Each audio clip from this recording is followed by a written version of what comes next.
Mobile mobile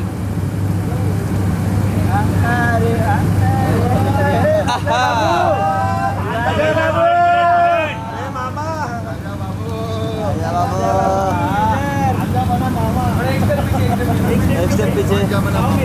मेरे को सब लोग पूछते रहते हैं, सब लोग पूछते रहते हैं मामा का करते। अरे मेरा मामा लेजेंड है, मामा का ही करूँगा। तो सेंटर में ये ना सर यहाँ पर बस थोड़ा छाँव से यहाँ पर। हाँ बस मामा बस का अपने को सूट भी करते हैं। बिल्कुल सही कहा। इतना परफेक्ट कोई नहीं लगेगा। गाड़ी नंबर 1।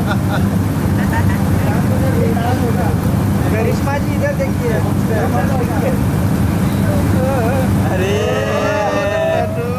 क्या बात है।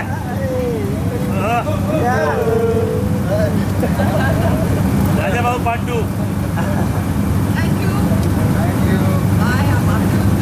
ये अच्छा है, हमारी पार चलती रहती है। पिछली बार कांचा चीना बना था मैं, बाबा को ट्रिब्यूट दिया था। इस बार मामा को मैं हमेशा देता रहता हूँ। अभी नेटफ्लिक्स में भी देखा था जब करिश्मा जी और करीना आए थे, मामा को ट्रिब्यूट दिया था। मुझे मज़ा आता है। हाँ, अरे रेखा जी की तो बात ही अलग थी। और रेखा जी ने कॉम्प्लीमेंट किया मुझे। रेखा जी ने बोला कि साथ में डांस करो। मैं इतना खुश हुआ। इतनी लेजेंडरी है रेखा जी, और उन्होंने कहा यार कृष्णा के साथ मुझे वो गाना करना है, और बुलाया मुझे किया। I was so impressed. मैं मतलब मुझे अपने आप में इतनी